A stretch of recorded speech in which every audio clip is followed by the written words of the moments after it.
This is resisted not only by Christian believers who want these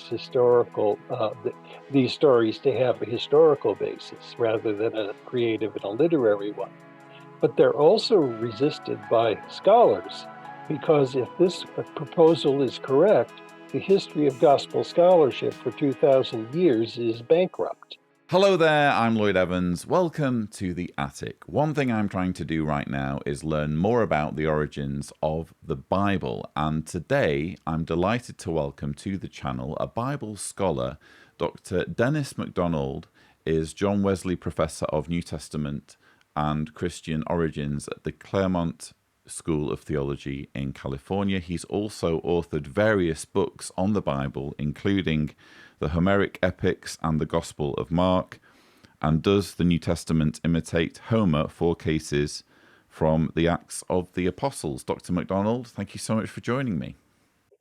Thank you, Lloyd. It's a pleasure to be with you and your viewers. I do want to mention another title that for me is the most important. And it's also the cheapest, except for people in Europe, unfortunately, where the price with Amazon is more expensive. But in North America, one can get the book for less than $30. It has 570 pages. It's actually a synopsis of the Gospels, and it includes the Gospel of John and the Acts of the Apostles, but it's called Synopses of Epic, Tragedy, and the Gospels.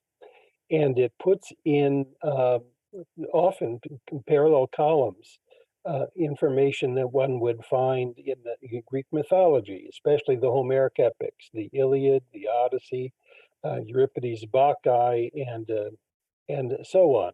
There's nothing like it, and it is a breakthrough, but it receives lots of criticism and pushback and so on.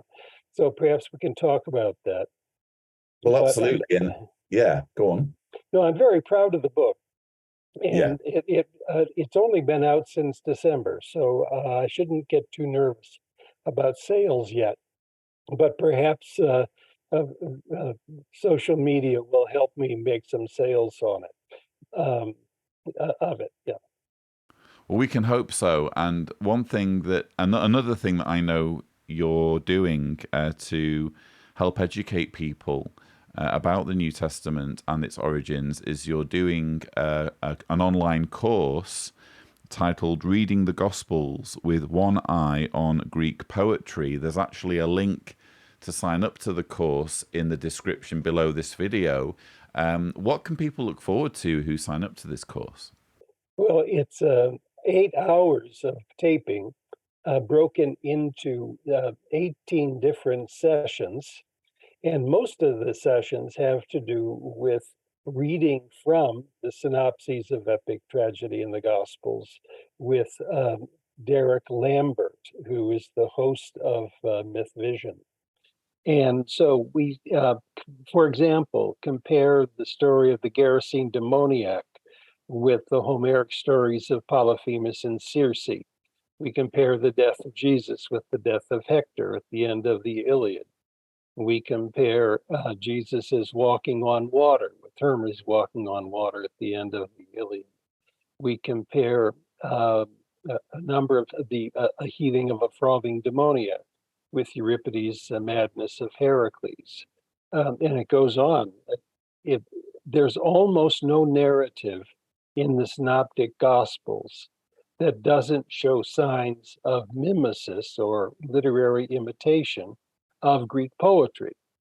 And this is resisted not only by Christian believers who want these stories to have a historical basis rather than a creative and a literary one, but they're also resisted by scholars because if this proposal is correct, the history of gospel scholarship for 2,000 years is bankrupt. And there are too many people invested in the business as usual. So it's been really swimming upstream. But I'm quite sure that I have found something that is really quite beautiful, I would say, Lloyd. Well, you're certainly well positioned to, write and investigate on this subject. Given your credentials, which are undisputed, and what I was really interested in talking to you about was the extent to which Greek poetry has influenced the New Testament, which seems to be a sort of a kind of a field of expertise, as you've mentioned. So I guess, before we really get stuck into that, I'm sensing from what you've already outlined that perhaps you're skeptical as to whether the Gospels have any historical basis. How does that shape up to how you feel? No, that's an unfortunate extension of what I'm doing. Right. I am a big defender of the historical Jesus, Right. even though there's nothing in the New Testament that we can be sure Jesus said. But I think there's too much evidence for the existence of an actual human, a Jew, who was a radical Jew for his time and was opposing Torah enforcers like Pharisees and others who were marginalizing people in Galilee because of strict observance of Torah. And we know that it's inside of Judaism that we have such tensions between strict Torah enforcers and more lax ones. And the more lax group is usually called Hillelites. And many scholars have identified Jesus's attitude toward Torah as an extreme form of Hillelism. And he was popular because people who had been marginalized and harmed by strict observation of law gravitated to his new interpretation, probably under the banner of the kingdom of God, as opposed to the Mosaic tyranny that he understood it to be. And of course, today, Lloyd, we still suffer in some countries more than others, but certainly in the United States, of strict enforcement of law that marginalizes people. And one can see why a leader like Cesar Chavez or Martin King would be willing to defy strict legal observance in order to be attractive to the marginal and to make life better for them. And I think I would say that the historical Jesus is something like a combination of the say Martin King Jr. and so on, but also Socrates insofar as he didn't write anything, but he became a social critic and a hero of alternative philosophy. By the way, the first indication we have that anyone was called a disciple is in the Lost Gospel Q. And I have a follow-up book that's almost published now called Should or Must the Synoptics Remain a Problem? It's a solution to the synoptic problem. And I'm quite sure that I have the right methodology for it. The application is trickier. But at some point we could talk about that. But no, I don't deny that there's a historical Jesus at all. In fact, if one were able to take a scrub pad on the Gospel of Mark and remove everything that came from Homer, you would have a Jewish reformer with a radical message who was popular, the same probably as John the Baptist was. And Jesus and John the Baptist both were executed because they were causing turbulence among Jews and became a threat not only to the Jewish establishment, but also to Romans.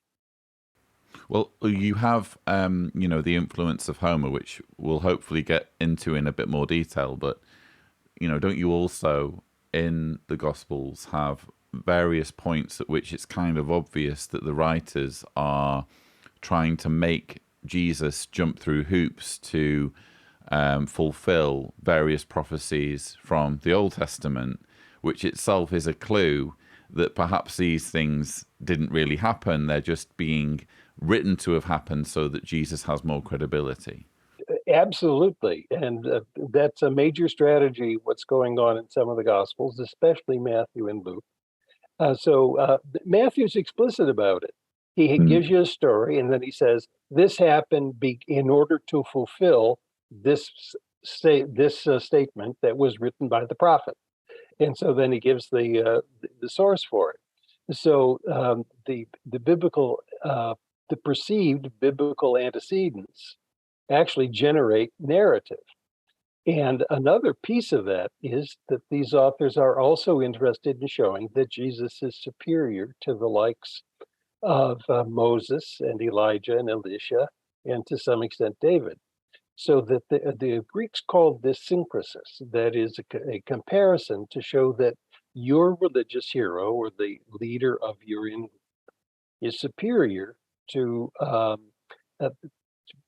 to icons in the culture that you're challenging.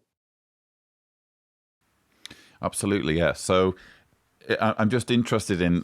I find it fascinating. What you described of, if you could take a scrub pad and just kind of forensically investigate the Gospels to see, which parts come from where, and certainly some of it at least has apparently come from the writer's imaginations. If they're trying to again make their lead character satisfy certain preconceived criteria that they've determined from the Old Testament. So, I have to confess, coming into this conversation, I have a little bit of trepidation because I didn't go through college or university. I went to art school for 2 years.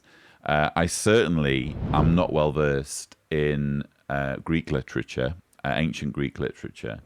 And so, this particular subject, it both fascinates me and terrifies me because I know so little about it. So for those like me who are ignoramuses when it comes to Greek literature, are you able to kind of give some examples of specific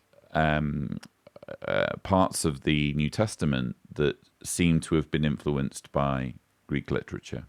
Sure, I can do so, but I want you to know that you may be ignorant of classical Greek poetry, but that makes you a part of 90% of the people who are going to be watching this broadcast, and even more globally. And in fact, I'm in the majority. you're in the majority, and even in classics and certainly in biblical scholarship, people have amnesia about Homeric poetry. So let me back up just a little bit to say something about the importance of poetry in the Greco-Roman world. And when people are imitating Homeric epics, they're not doing so because they want to rob good stories to tell a better one. It's rather that they are engaging with a, um, a pervasive and informative or a formative um, a body of literature that is used for Greek identity in the Roman Empire. And just as Virgil rewrites Homeric poetry in order to establish the new identity of the early Roman Empire, Jews are doing it to establish their identity in the Roman Empire. Christians are doing it repeatedly in order to establish their identity in the Roman Empire. And so they want to show that Jesus has some characteristics like Odysseus. He's able to suffer, he is smart, but he tells the truth, unlike Odysseus. He's like Hector, who dies courageously in defense of Troy, but unlike Hector, Jesus rises from the dead. So that you have this comparison that was actually taught in law schools in antiquity to show that your character, your client, is more virtuous than another. So you have shared traits, but your character is better. Now, what do we know about the Homeric epics? These epics were written probably by a guild in the 7th century before the Common Era. And by the time of Plato, surely, that's the 5th, 4th centuries, um, Homer becomes the standard for identification of Greek culture, and so it's the center of learning. So that when young boys went to school, were a teacher, and they wanted to write a sentence, one of the sentences that they first wrote was Homer was not a man but a god. By the 3rd century, uh, before the Common Era, we have the standardized text of Homer that was distributed widely. So, for example, we have 600 fragments of the Homeric epics between 200 and BCE and 200 CE, and we have only 5 of the Greek Bible, 5 versus over 600. So When you Homer, say the Greek Bible, are you referring to the Septuagint? yes, I am. Yeah. Yeah. So if somebody could read Greek in the early Roman Empire, they learned to read Greek with some exposure, at least, to Homer. And if they wanted to write good, strong narrative, they were invited or instructed to read the Homeric passages that were similar and then to construct their own. So, for example, a favorite story that young boys wrote apparently was the story of a shipwreck. And Odysseus' story, the Odyssey, is full of wonderful shipwreck stories. And so the teacher, like Quintilian, would say, okay, read these stories over and over and over and digest what it means to tell a story like this. And then you write that story for yourself. And by the way, it's not by accident that Virgil's Aeneid begins with a shipwreck of Aeneas that is modeled after Odyssey, Book 5.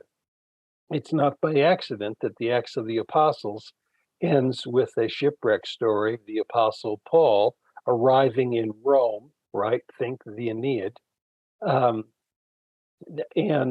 it's modeled also after Odyssey, Book 5, to some extent, Book 12. So this was so common in antiquity, and it was respected as a culture engagement, but not historical reportage. So these are not historical stories. They are cultural, foundational myths that are used to give identity to the reader and multiple readers. And this is something that has escaped the vast majority of gospel scholars who are looking for traces of history in these texts. And to do so is really to swim upstream, because these authors are not interested in that project and they're not cooperating with it. They have a different project, and that project is artistic, it is creative, it is sociological, a necessity. Is there not just an element of it, though, that's also about control? Because, you know, it's not like they're purely hoping to entertain their reader, that they're surely to some extent wanting to influence them towards a certain religious conclusion. Would that not be?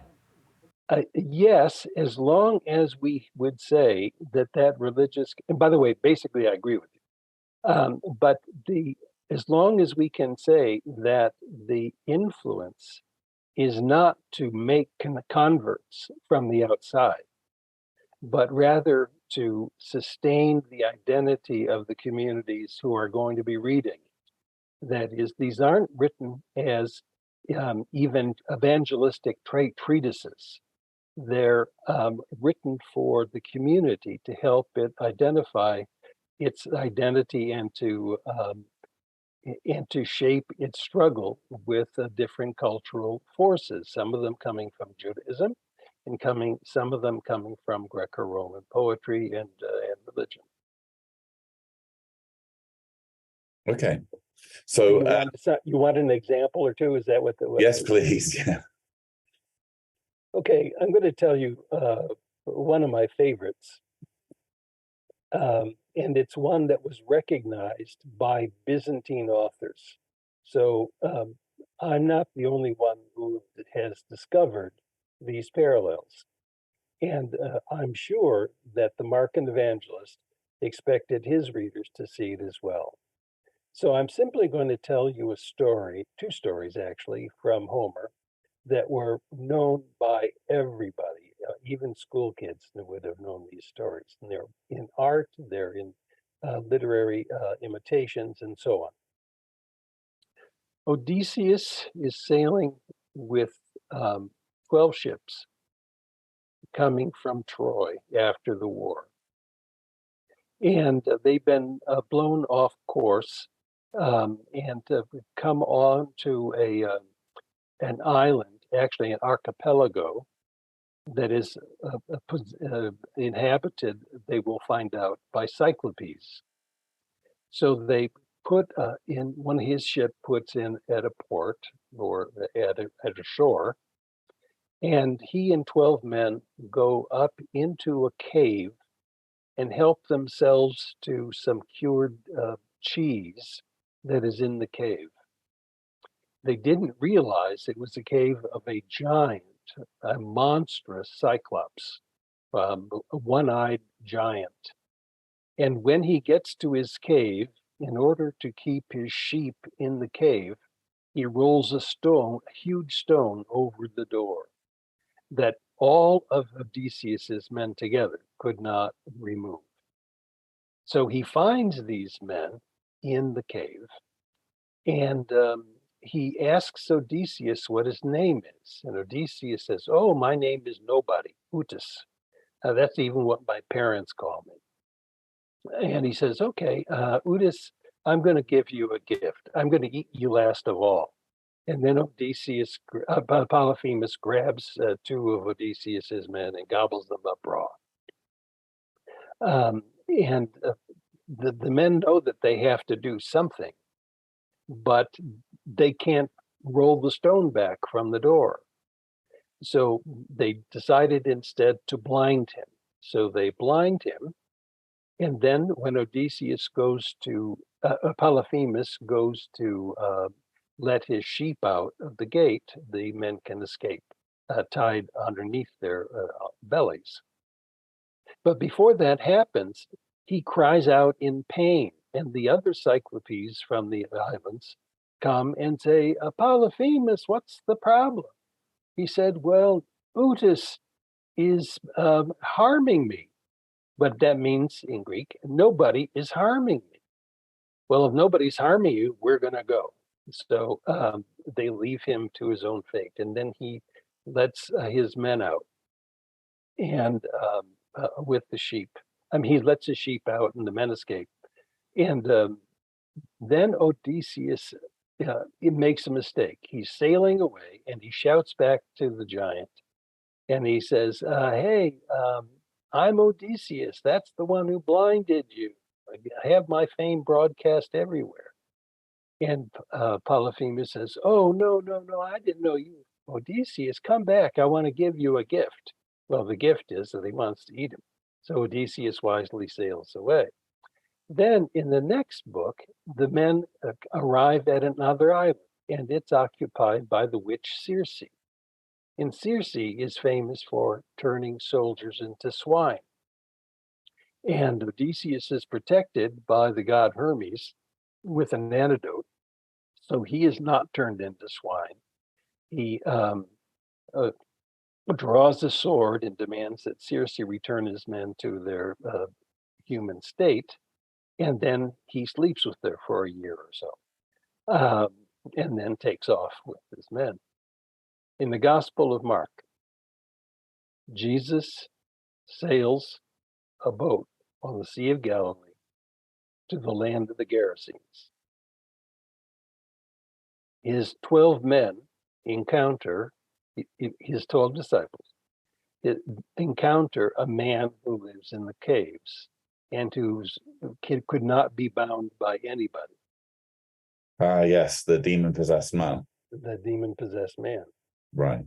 So then there's an exchange of words. It's not a play on utus, it's a play on legion, that is legion. So when he asked the man his name, he says, "We are legion," or "We are many demons." But then Jesus casts out the demons by turns them into swine and drowns them in the Sea of Galilee.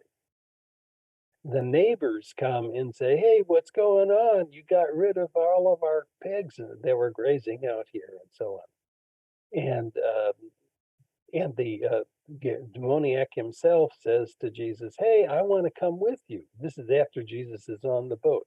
"I want to come with you." And Jesus says, "No, go tell them what God, the Lord, has done for you," which is very similar to Odysseus saying, "Go back and say that it was Odysseus who harmed Yes, broadcast this story far and wide, which is interesting because in other parts, when Jesus performs a miracle, he says, "Don't tell anyone about this." Exactly. It's a good Yeah. observation.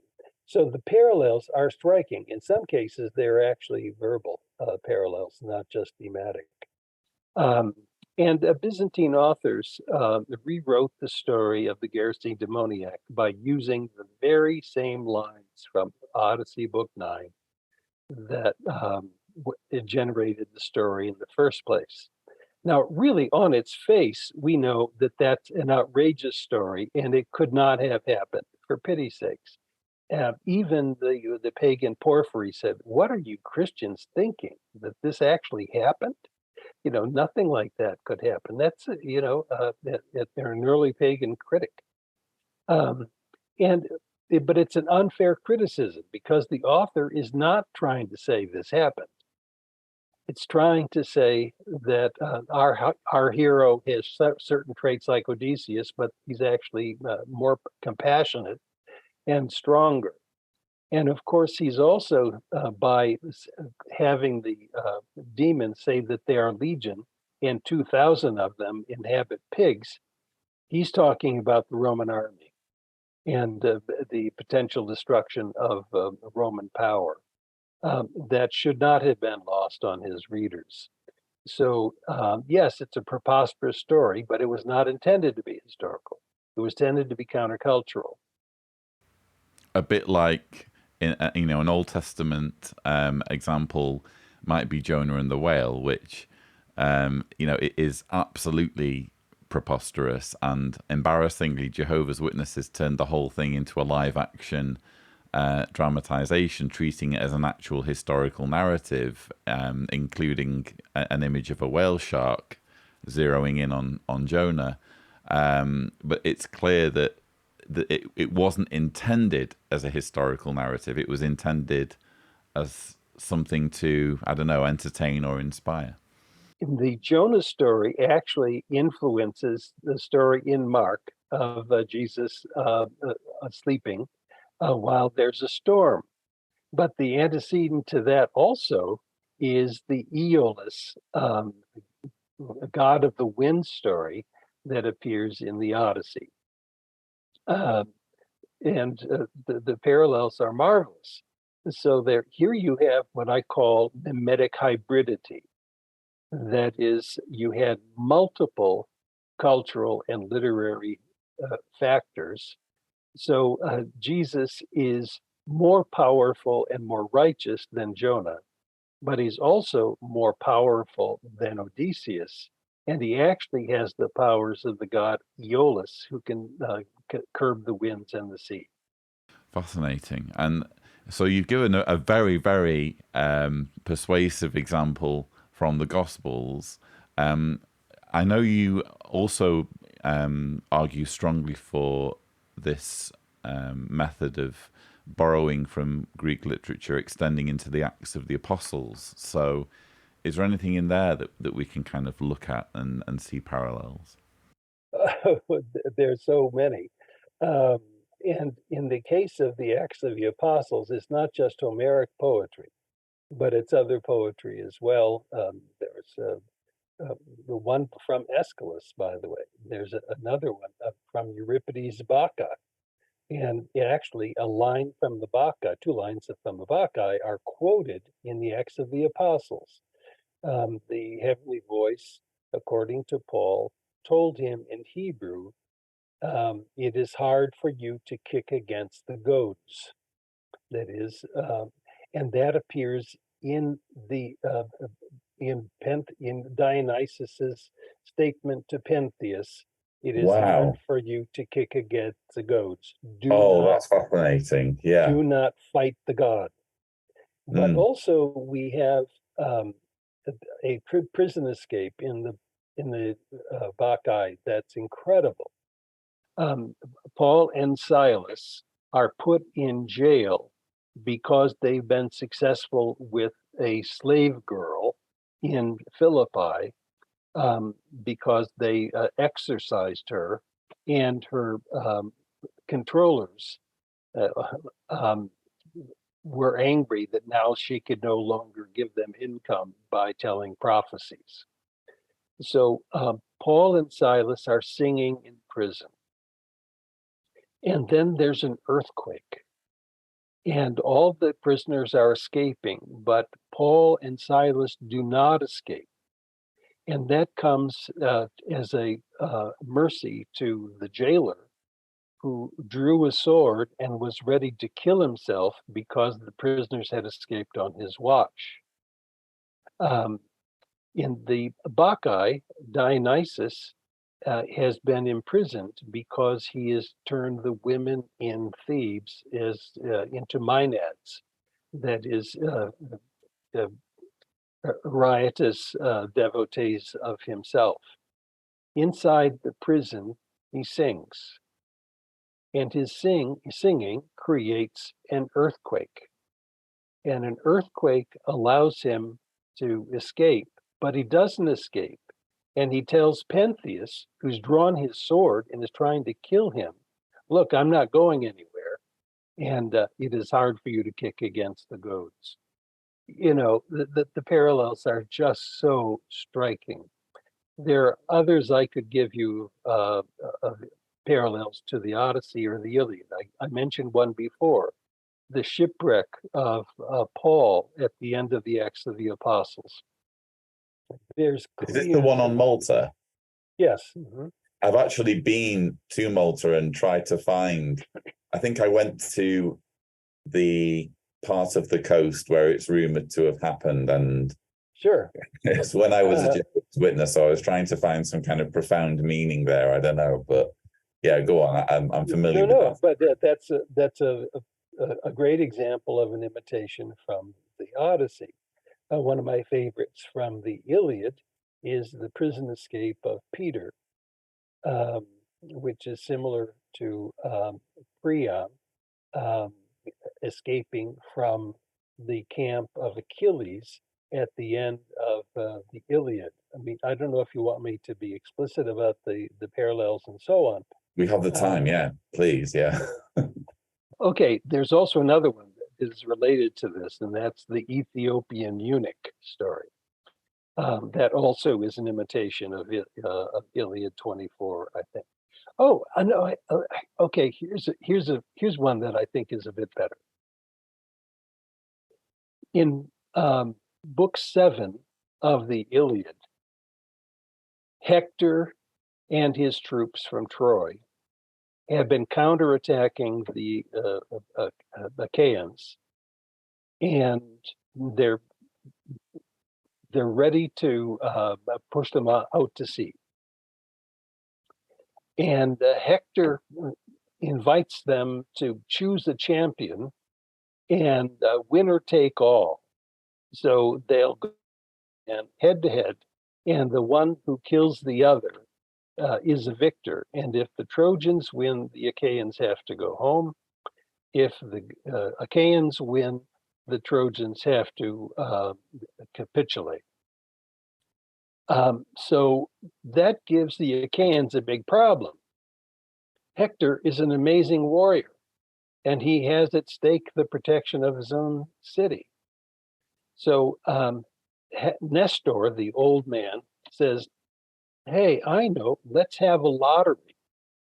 and we'll put your tokens in a helmet, and we'll shake them, and the token that pops out will be the one who is going to have to fight Hector.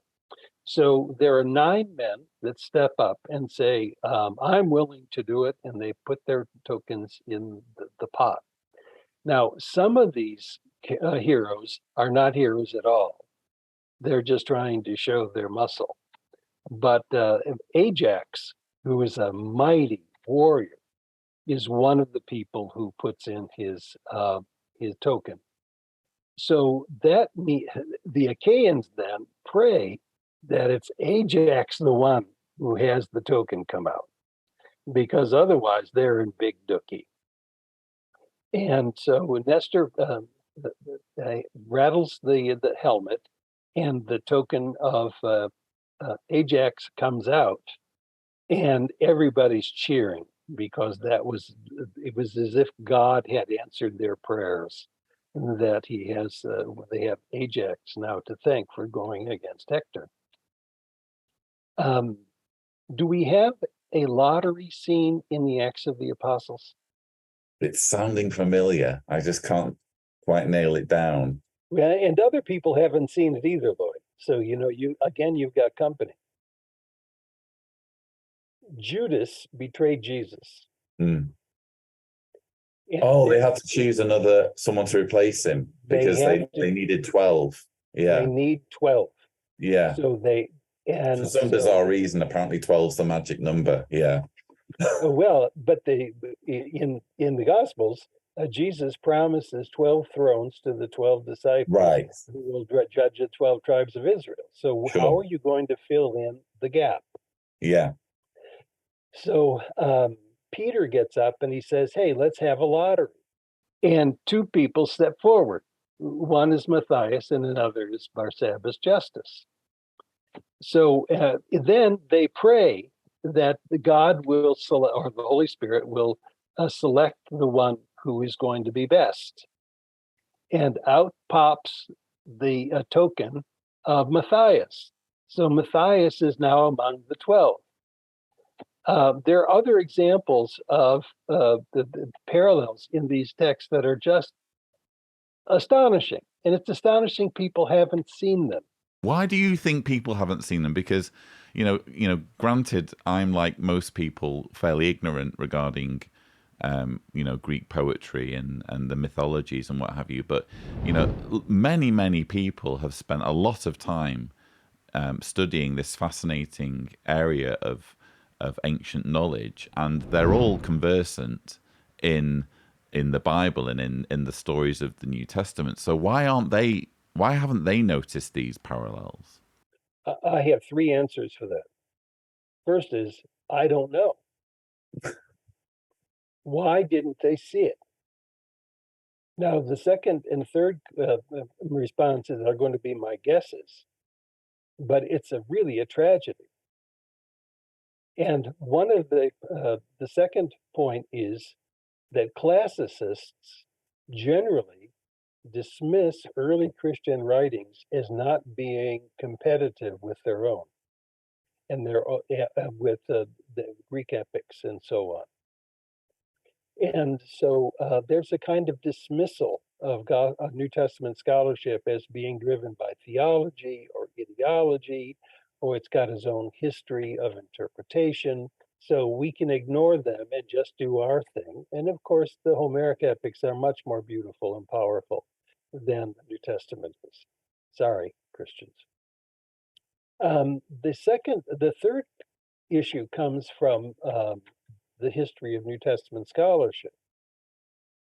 Now, if you're interested in contextualizing historically the Gospels and Jesus, are you likely to look at a text that was written 8 centuries earlier, or one that is written in the Greco-Roman period that is nearby? Are you more likely to look for a Jewish antecedent, or are you likely to look for one that is pagan and has mythology? Are you more likely to look for philosophical background, Or are you more likely to look for mythological background where the gods are screwing mortals and each other and participating in warfare and be petulant? So Homer does not seem to be a very likely companion to gospel scholarship. And the history of gospel scholarship ignores it. So, for example, the 6 volume um, uh, dictionary, the Anchor Bible Dictionary, never mentions Greek poetry, never mentions the name Homer, never mentions Athenian tragedy, never even mentions Virgil's Aeneid, which was the most important political document in the early Roman Empire that shaped Roman identity. Now, why is that? That is, for me, calculated ignorance. And I'm ashamed of my discipline that it has been so myopic, as you say in England. That horse is blinkered, right? They can't see around them. And but if you can see that Homer is everywhere in antiquity, and it was the way people learned to read, and it gave identity to the Greek world, but also to in a contested way to Jews and Romans. And why should Christians not be involved in that same project, which was so ubiquitous? It really is shameful, I think. Mm. Well, you've certainly opened my eyes to this, and I came into this with kind of a blank canvas on this subject. It's something that I hadn't even really thought of before, but just those few examples that you've given, I mean, they're slam dunks as far I as think I'm so. Yeah, concerned. I think so. Then yeah. So all I can do really is repeat that this course that you're doing sounds extremely helpful. Again, it's reading the Gospels with one eye on Greek poetry. I guess I'll conclude, if you don't mind, with one final question. You're able very eloquently to bring to life these stories from Greek mythology and Greek literature. And I really love your retelling of them, by the way. It shows a great passion for the subject. I'm wondering, at what point in the future will people be having these sorts of conversations that you and I are having, and referring to the stories presented in the New Testament in the same non-historical, non-literal context? In other words, reciting them as fictional, basically, rather than just automatically assuming each and every word to be historical. I don't think ever. Here's my fondest hope, and I think it's also unreasonable. I think in 100 years, there are going to be scholars who recognize these parallels. And I'm a pioneer, I'm not a settler, okay? So, and they're going to see it as one possible and in perhaps engaging and interesting alternative way of understanding gospel narrative. So I'm as pessimistic about that that exposure as Darwin was to the acceptance of evolution when he wrote The Origin of Species. I may be wrong, and it could be that people who are Christian believers will see that this is not a threat. These authors simply are not playing a modern historical positivistic game. They're playing a social, cultural, historical game. And they're engaged in alternative mythologies that show that Jesus is superior to those around them. But I think that's going to be too hard to sell. And I spent my career as a teacher of theological students, most of whom were going into the Methodist Church. And they enjoyed the classroom, and they were terrified about sharing that with their denomination because they didn't know whether they would be accused either by the Board of Ordained Ministry of heresy, or if they would be simply run out of church because so many people regard these stories as truthful. So it's almost like a secret knowledge that they have to take with them. Yeah. Or cultural isolation or something. I think there are various things happening. I can only light my lamp and hope that other people light their lamps. And so sometimes I'm optimistic, and a part of my optimism is social media, because my guild is very chilly to this proposal. But some of the people who watch channels like your own are warm to it and are looking for a different and more responsible way of understanding these stories instead of having to give up a scientific worldview. And unfortunately, the way Christianity has grown has encouraged a kind of anti-intellectualism that is reprehensible and that we really are suffering for globally, including the climate change and racism and war. I mean, it really is a tragedy. I'm going to end with this. The historical Jesus would have puked if he read the Gospels. The historical Jesus would have nothing. He would consider that a well-intentioned abuse of his message. And the Christian church is not able to say that for 2,000 years they've been hoodwinking themselves and others, and being so inattentive to the religion and commitments of Jesus. Dr. Macdonald, you've provided so much food for thought. I'm going to be processing this for a while. And might I say, as someone who comes from a fundamentalist, biblical literalist background, ironically, I find the Bible way more fascinating now, or studying the Bible way more fascinating than when I actually considered it to be God's word.